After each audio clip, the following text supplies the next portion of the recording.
और कांग्रेस की बात, आज की तारीख की बात, हार पर मंथन और चिंतन कांग्रेस लगातार कर रही है। साथ ही साथ अब कांग्रेस जोरदार तरीके से विपक्ष की भूमिका निभाने के लिए भी तैयार है। पार्टी 18 तारीख को चंडीगढ़ में एक बैठक बुला रही है जिसमें नेता प्रतिपक्ष का चुनाव किया जाएगा, मगर उसके लिए पहले दिल्ली में आज एक बैठक बुलाएगी जिसमें पूर्व मुख्यमंत्री भूपेंद्र सिंह हुड्डा के आवास पर कई विधायक और कांग्रेस के कई बड़े नेता पहुंचे। इन नेताओं में कुलदीप वत्स, शकुंतला खट्टक, रघुवीर काद्यान, भारत भूषण बत्रा, जस्सी पेटवार, अशोक अरोड़ा, बलवान सिंह दौलतपुरिया और कांग्रेस के प्रदेश अध्यक्ष उदयभान, रावदान सिंह, भारत सिंह बेनीवाल, मोहम्मद इलियास, आफ्ताब अहमद और राजवीर फटिया शामिल थे। ये बैठक लगभग 4 घंटे तक चली और बैठक के बाद भूपेंद्र सिंह हुड्डा मीडिया के सामने आए और कहा कि ये जो बैठक है ये मेल मुलाकात की बैठक है और ये सभी जो हम बातचीत कर रहे थे अनौपचारिक बातचीत थी। नेता प्रतिपक्ष का जो फैसला है ये बैठक में होगा। और अब जो हार को लेकर हरियाणा में कांग्रेस नेताओं पर नेता प्रतिपक्ष की कुर्सी को लेकर लगातार टिप्पणियां हो रही हैं कि क्या उसमें कोई बदलाव हो सकता है, इस पर कांग्रेस नेताओं ने कहा कि हमें ऐसा अभी नहीं लगता है, मगर आला कमान जो कहेगी तो आला कमान का जो फैसला है वो अंतिम फैसला होगा। पूरी मीटिंग को लेकर भूपेंद्र सिंह हुड्डा ने जो आज मीटिंग के बाद बयान दिया वो बयान अब हम आपको सुनवाते हैं। अनौपचारिक क्योंकि इन्होंने कहा था भाई हम नए इलेक्टेड हैं, कुछ सारे हैं, आपस में एक दूसरे को मिल लेंगे, तो आप यहाँ आना चाहते थे तो यहाँ अनौपचारिक थी, आपस में अच्छी बात हुई, चर्चा हुई और अच्छे उसमें हुआ और सब ने कहा कि हम पार्टी के लिए, हरियाणा के लिए और देश के लिए लड़ाई लड़ेंगे। धन्यवाद। सर कल आप जाएंगे सर शपथ ग्रहण प्रोग्राम में? धन्यवाद। प्रतिपक्ष के नेता को लेकर कोई बात नहीं क्या? नहीं, यहाँ कोई इस किस्म की बात नहीं। प्रतिपक्ष के लिए तो 18 को मीटिंग है वहाँ। उसमें मिलने में क्या, उस बैठक में या ना बैठक की, बैठक तो ऑफिशियली बैठक तो 18 तारीख को है जी। तो विधायक दल के नेता अपने नेता को चुनने जा रहे हैं, तो किसको अब उस दिन फैसला होगा, जो भी होगा फैसला। तो क्या संगठन और नेतृत्व में बदलाव हम देख पाएंगे आने वाले समय में?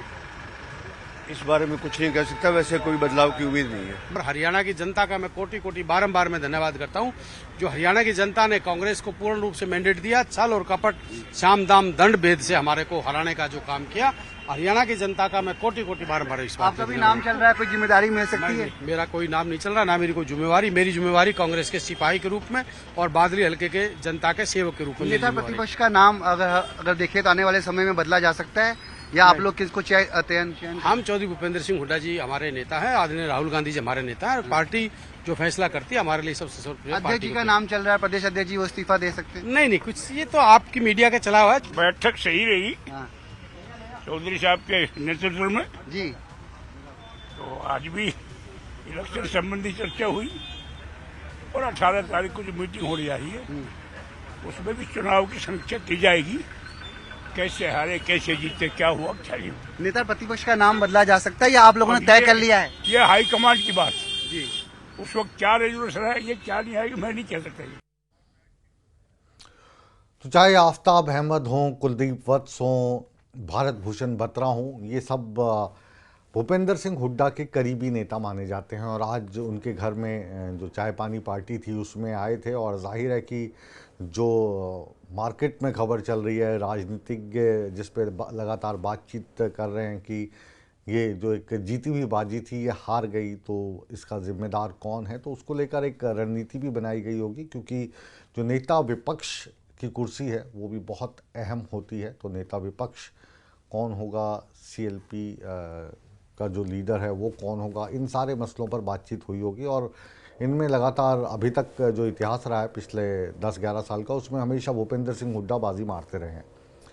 इसी मुद्दे पर नायब सिंह सैनी की ताजपोशी को लेकर आज हम चक्रव्यूह की चर्चा में बुला रहे हैं प्रोफेसर विदु राहुल को, भारतीय जनता पार्टी के प्रवक्ता, कांग्रेस के प्रवक्ता सुरेश रोड़ और राजनीतिक विश्लेषक सुरेंद्र भाटिया और राजनीतिक विश्लेषक ही डॉक्टर गुरमीत सिंह। बहुत बहुत स्वागत है आपका। पहले रॉड साहब के पास चलते हैं। रॉड साहब, आप कहाँ हो, दिल्ली में हो या घर पे ही हो? मैं घर पे ही हूँ सर, घर मुंबई पे में ही हो, हूँ। तो आप नहीं गए मीटिंग में आज?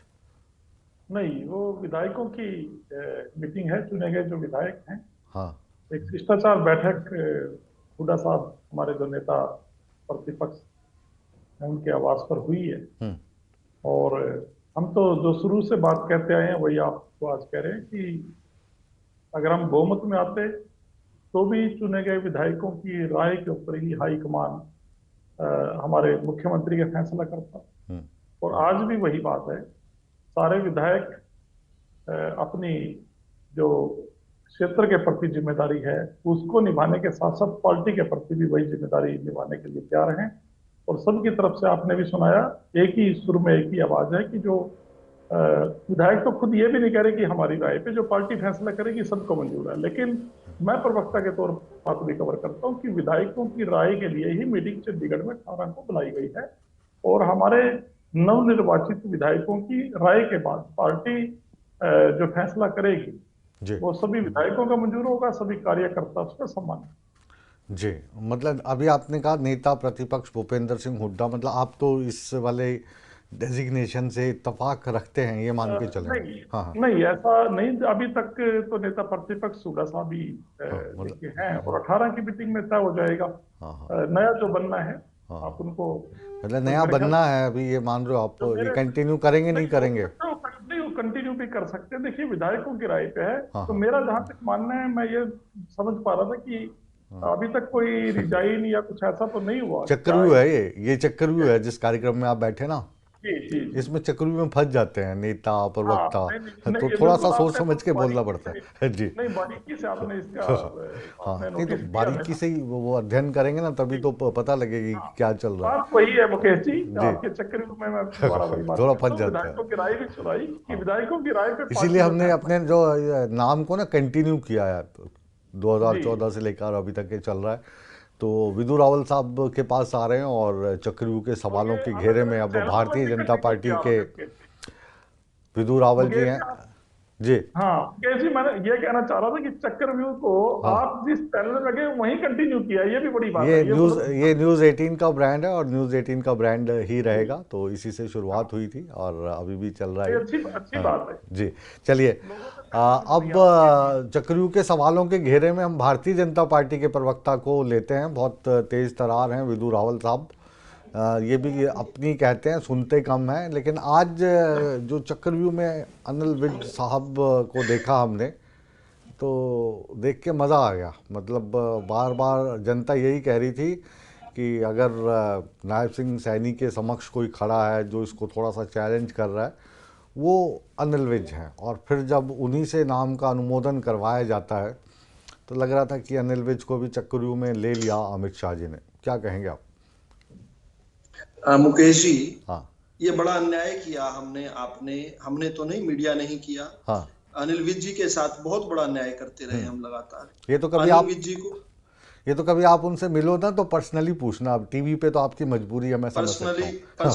पर्सनली पूछता भी हूँ मैं उनसे, निरंतर जो है प्रेरणा मिलती है उनसे सीख मिलती है। और मुझे लगता है कि कोई भी प्रवक्ता जो है अनिल विज जी के साथ समय बिताए तो उसको व्यक्तिगत लाभ होगा। अन्य पार्टियों के भी प्रवक्ता जो है बिता सकते हैं, बहुत बारीक तरीके से वो सिखाते हैं, बताते हैं। मैं उनका सिखाया बताया हुआ व्यक्ति। और ये बहुत अन्याय किया मीडिया ने, जब लगातार उनको गलत जगह पर गलत तरीके से कोट करते रहे और मिस कोट करते रहे। उनकी पहली लाइन को लगातार मिस करते रहे और उसकी बाकी जो लाइनें हैं पहली लाइन के बाद की, उन सबको बार बार हाईलाइट करते रहे। अनिल विज जी लगातार क्या कह रहे थे, मैं कोई दावा नहीं पेश कर रहा हूं। हाँ, कि अगर मुझसे पूछा गया कि क्या आप बनना चाहते हैं, तो क्योंकि मैं भारतीय जनता पार्टी का एक सेवक हूं, भारतीय जनता पार्टी मुझे जो भी भूमिका देगी, मैं आज तक अपने जीवन में भारतीय जनता पार्टी की हर भूमिका को निभाता रहा हूं। जो भी भूमिका मुझे मिलेगी उसको मैं निभाऊंगा। उन्होंने पहली लाइन क्या कही, बार बार कही, हर कोट उठा लीजिए, कोई बिना एक भी बाइट को मिस किए, हर चैनल को यही बात कही। आपने क्योंकि हम तो पूरे दिन, जो हमारा पेशा है और जो धर्म है वो पत्रकारिता का है, तो पूरे दिन ही हम तो बाइट सुनने में और सुनाने में बिताते हैं। तो कुछ बाइट्स जो है आपने ना सुनी हो, आप कहोगे तो मैं सुनवा भी दूंगा, लेकिन मैं आपको जानकारी के लिए बता देता हूं कि उनकी ये जो बाइट्स हैं ये भी आई थोड़ी बाद में आई। पहले जो उनकी बाइट्स आ रही थी वो ये था कि हाँ मैं भी मुख्यमंत्री का दावेदार हूं, और पिछली बार जब नायब सिंह सैनी को मुख्यमंत्री बनाया गया तो उस वक्त भारतीय जनता पार्टी के कुछ बड़े नेताओं ने कहा कि अनिल विज मुख्यमंत्री नहीं बनना चाहते, इसलिए उनको नहीं बनाया। तो मेरे से तो पूछा ही नहीं गया। आप कहोगे तो मैं निकाल के सुना भी दूंगा, ये शायद आप सुनना भूल गए होंगे। ये आपको निकाल देनी चाहिए और पता करना चाहिए कि मैं सुनना भूल गया। हाँ। या आप अपनी फिगमेंट ऑफ इमेजिनेशन को नहीं, शब्दों में अनिल विज जी के डाल रहे हैं। सुनिए, ये उन्होंने कहा है। साबित कर दीजिए ना, मुझे झूठा साबित कर दीजिए। ये लाइन जो आपने बोली है, मैं रिपीट कर रहा हूँ, ये लाइन आप निकाल के दीजिए कि हाँ मैं भी सीएम पद का दावेदार हूँ। हाँ उन्होंने कहा 1 मिनट, अब वो जरूरी नहीं कि आपके और मेरे शब्द ही उन्होंने कहा कि मुझसे पूछा नहीं गया कि मैं मुख्यमंत्री बनना चाहता हूं या नहीं बनना चाहता हूं, ये बताया गया बाहर कि अनिल विज मुख्यमंत्री नहीं बनना चाहता, लेकिन पार्टी जो भी मुझे जिम्मेदारी देगी वो जिम्मेदारी मैं निभाऊंगा। अगर पार्टी मुझे मुख्यमंत्री बनाएगी तो मैं मुख्यमंत्री भी बनूंगा, ये कहा है उन्होंने। हाँ, चक्रव्यूह में आप फंस गए हैं। नहीं, मैं नहीं फंसता चक्रव्यूह में, मैं नहीं फंसता विदु जी, मैं नहीं फंसता, मैं एक्सपर्ट हूँ इसमें, मैं एक्सपर्ट हूँ, मैं नहीं फंसता। और ना ही हम कोई इस तरीके की पत्रकारिता करते हैं पक्ष विपक्ष वाली, हमारी बिल्कुल ट्रांसपेरेंट होती है। और ये जो आप बोल रहे हैं ये मैं बाइट आपको सुनवाऊंगा भी और आपको व्हाट्सएप पे भिजवाऊंगा भी। हाँ, जब उन्होंने ये कहा कि हाँ मैं भी दावेदार हूँ, या फिर उन्होंने ये कहा कि मैं दावा पेश करता हूँ, इसकी बाइट आप मुझे प्लीज सुनाइए। दावा शब्द जो है जिसमें उन्होंने कहा, उन्होंने लगातार ये पहली उन्होंने ये कहा कि मैं फिर से सुन लीजिए, हम एक दूसरे के मुंह में शब्द डालने की कोशिश नहीं करेंगे।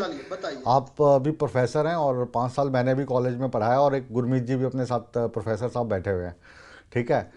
उनका कहना था कि जब नायब सिंह सैनी को मुख्यमंत्री बनाया गया, तो आप जानते हैं इस चीज़ को, तो अब आप ना माने और मैं मनवाना भी नहीं चाहूँगा, क्योंकि आप भारतीय जनता पार्टी के प्रवक्ता के तौर पर बैठे हैं और एक लक्ष्मण रेखा होती है, उसको मैं समझ सकता हूँ। तब उन्होंने मंत्री पद नहीं लिया, और वो कह रहे कि उस वक्त जब मेरे से लोग पूछते थे कि भाई तुम क्यों नहीं बने, तुम भी तो 6 बार के विधायक हो, अब 7वीं बार है, तो तब वो चुप रहे, खामोश रहे। लेकिन अब जब ये चुनाव थे और उस वक्त चुनाव के दौरान उन्होंने ये कहा कि बार बार कुछ लोग मेरे से पूछते थे कि भाई आप क्यों नहीं बने, तो मुझे नहीं कहा गया कुछ भी बनने के लिए, और पब्लिक में ये मैसेज दिया गया कि अनिल विज मुख्यमंत्री नहीं बनना चाहते हैं, लेकिन पार्टी जो भी जिम्मेदारी देगी मैं उसको निभाऊंगा। पार्टी अगर मुझे मुख्यमंत्री बनाना चाहेगी तो मैं मुख्यमंत्री भी बनूंगा और इस प्रदेश की किस्मत बदल दूंगा। गुरमीत जी से हम एक निष्पक्ष पत्रकार के तौर पर इनकी राय ले लेते हैं। हो सकता है कि हम दोनों ही कंफ्यूज हों। मैं ये भी नहीं कह रहा कि मैं ही बिल्कुल ठीक होऊंगा या आप ही गलत होंगे। गुरमीत जी, ये जो हम दोनों बातचीत कर रहे हैं प्रोफेसर विदु रावल साहब, और इसमें हम आपको जज की भूमिका में अपॉइंट करते हैं, तो बिल्कुल निष्पक्ष तरीके से बताइएगा। पहली बात तो ये जो आपने अभी कहा लास्ट में एग्जैक्ट जो वर्ड थे, क्योंकि मैं तो बिल्कुल ही पक्का हूं, और वही सेंटेंस जो आखिरी का शायद विदु जी ने जान के कोट नहीं किया, उन्होंने ये कहा था कि मैं अगर बना तो मैं हरियाणा की तकदीर और तस्वीर, किस्मत वर्ड यूज नहीं किया था आपने, किस्मत का अर्थ वही होता है, लेकिन एग्जैक्ट वर्ड बता रहा हूँ, तकदीर और तस्वीर बदल दूंगा। जब कोई व्यक्ति ये कहता है कि मैं तकदीर और तस्वीर बदल दूंगा, तो उसको इस रूप में ही देखा जाना चाहिए कि वो ये कह रहा है कि मुख्यमंत्री पद के लिए सबसे अधिक योग्य, क्योंकि जो तकदीर ही बदल देगा, चलो मतलब तस्वीर ही बदल। अच्छा, दूसरी आप मुझे ना मतलब देखो जज की भूमिका दिया, अब मुझे और विदु जी को लड़ाने की कोशिश मत करना, आप हम दोनों भी दोस्त हैं। हाँ, मैं एक और बात कहता हूँ, इसको अभी हमें 1 मिनट के लिए छोड़ देते हैं। उस बात को तो विदु रावल जी भी शायद डिनाई नहीं करेंगे कि जब नायब सैनी चुने गए थे पहली बार मार्च में, तो क्या अनिल विज उस मीटिंग को छोड़ के निकले थे या नहीं निकले थे? जो शब्द उन्होंने कहे थे मैं उसको लेके फिर भी ये मान लेता हूं कि नहीं कहे जी, मैं नहीं था वहां, लेकिन बाहर तो निकले थे। और यही विधि का विधान है कि आज उन्हें खुद ही ठीक उसी तरह जैसे बीरेंद्र सिंह को हुड्डा साहब का नाम प्रपोज करना पड़ा, या रामविलास शर्मा को खट्टर साहब का नाम प्रपोज करना पड़ा, उसी तरह से आज अनिल विज जो उस मीटिंग को छोड़ के निकल गए थे, इस बात से नाराज होके उन्हें आज नाम प्रपोज करना पड़ा। और ये हमेशा होता है जब कल आपके ही प्रोग्राम में चर्चा हो रही थी कि नड्डा साहब से क्या मिलने गए थे और बात करने गए थे, तब नड्डा साहब के जब वो मिलने गए तो उनको यही ये समझाया जो नाम प्रपोज करने वाला जो पीड़ा है ना सर, ये आपने राजस्थान में भी देखी होगी, जब राजनाथ सिंह जी ने एक पर्ची पकड़ा दी थी वसुंधरा मैडम को भजन लाल जी के नाम की। जख्मों पे नमक छिड़कने की जो एक हर आदमी का एक जो चाहे राजनीतिक पार्टी हो चाहे जो भी हो, वो आप कहीं भी देख लो, किसी भी राज्य में हमेशा यही करते हैं ज्यादातर राज्यों में कि नाम उसी व्यक्ति से प्रपोज करवाते हैं जो व्यक्ति, जैसे मैंने अभी बताया रामविलास शर्मा, और ये सिर्फ बीजेपी का नहीं, मैं तो कांग्रेस का भी बता रहा हूँ। वीरेंद्र सिंह ने तो 91 में अगर मैं सही हूँ तो उन्होंने भजन लाल का नाम भी उन्होंने ही प्रपोज किया था जब वो प्रबल दावेदार थे, और उनका दुर्भाग्य था, तभी से उनको ट्रेजेडी किंग भी कहा जाता है कि राजीव गांधी जी की बीच इलेक्शन में डेथ हो गई, मतलब हरियाणा में जब वोटिंग हो गई थी उसके बाद उनकी डेथ हो गई। और ये कहानी हमेशा जब भी वो हमें मिलते हैं, ये कहानी हमेशा वो सुनाते हैं। वो बताते भी होंगे आपको कि राजीव गांधी ने मुझे बुलाया और फिर ऐसे कहा, और ये 14 मई की डेट भी बताते हैं। तो ये एक बात है। तो सिंपल सी बात है कि अनिल विज साहब सबसे सीनियर हैं और उनका पिछली मीटिंग को बाहर उठ के आना या पिछली सरकार में मंत्री ना बनना, ये इस बात का स्पष्ट द्योतक था कि वो नायब सिंह सैनी के नेतृत्व को ये स्वीकार सहर्ष नहीं कर पा रहे थे, लेकिन इस बार उनको मजबूरी में वो नेतृत्व स्वीकार करना पड़ा है। अब ये बात और भी रोचक हो जाएगी कि आगे क्या वो फिर अब मंत्री पद भी स्वीकार करेंगे या वो स्पीकर पद स्वीकार करेंगे या वो दोनों ही पद स्वीकार नहीं करेंगे। हालांकि आज उन्होंने कहा है कि मुझे चौकीदार भी बनाया जाएगा तो मैं स्वीकार करूंगा, जिससे ऐसा लगता है कि भाई उनको कोई ना कोई पद तो स्वीकार करने के लिए कहा गया है। जी चलिए तो भाटिया साहब के पास चलते हैं। भाटिया साहब, जो आपका तजुर्बा है और अब जो प्रोफेसर विदु रावल हैं, ये माने ना माने, तो ऐसी स्थिति में जब नायब सिंह सैनी की ताजपोशी मुख्यमंत्री के तौर पर निश्चित हो चुकी है, कल शपथ लेना है, बाकी पूरी चीज़ें हो चुकी हैं, ये जो सरकार है इसमें दूल्हे की भूमिका में नायब सिंह सैनी रहेंगे, तो ऐसे में जो भी जिद सामने आई या सीनियोरिटी का मसला आया या अपनी नाराज़गी जताई, तो क्या जो अनिल विज साहब हैं उनका जो स्टेचर रहा है, तो ऐसे में मतलब स्पीकर वाला पद ज़्यादा अच्छा सूट करता हुआ उनको आपको दिखाई देता है, या फिर कैबिनेट मिनिस्टर जैसे वो पहले भी रहे, खट्टर साहब के साथ होम मिनिस्टर भी रहे, स्पोर्ट्स मिनिस्टर भी रहे और खेल मंत्री भी रहे, क्या कहेंगे आप? ऐसा मुकेश जी, जो रावल साहब जो कह रहे थे उनको वो बाइट सुना दो। जब अनिल विज जी ने जब पहली बार नायब सिंह सैनी जी मुख्यमंत्री बने थे तो वो उन्होंने चंडीगढ़ आके फिर दोबारा ये कहा था, मुझे पहली बार एहसास हुआ है कि मैं एक छोटा कार्यकर्ता हूं, मैं बहुत बड़ा नेता नहीं, ये उन्होंने कहा। और हम उस विवाद में ज्यादा नहीं जाना चाहते, और भारतीय जनता पार्टी ने क्योंकि अमित शाह जी को भेजा ही इसलिए था कि अनिल विज जी का टेम्परामेंट, अनिल विज जी का जो टेम्परामेंट है वो अपने टेम्परामेंट में कुछ भी कह सकते हैं, तो उनको इसीलिए भेजा गया था कि महाराष्ट्र के चुनाव भी घोषित हो गए हैं, कोई ऐसा संदेश ना जाए, उनको मना लिया गया है।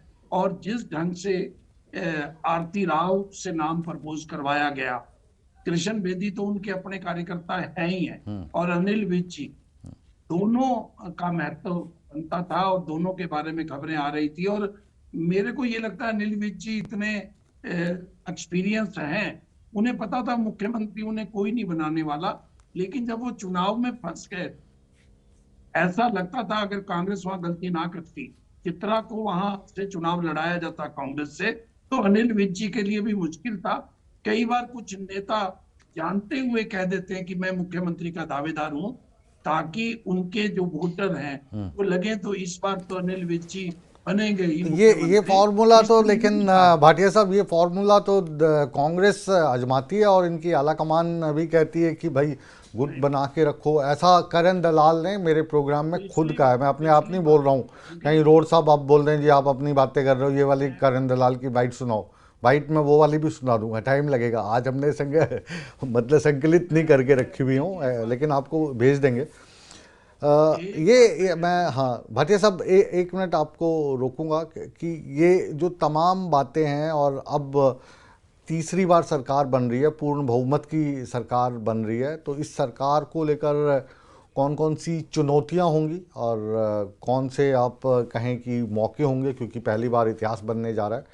और वहीं पर फिर हम कांग्रेस की भी बात करेंगे कि कांग्रेस का जो जनाधार है वो बढ़ा है, वो इसमें कोई शक नहीं है, वोट परसेंटेज बढ़ा है, सीट्स बढ़ गई हैं, तो इस पर भी विस्तार से चर्चा करेंगे।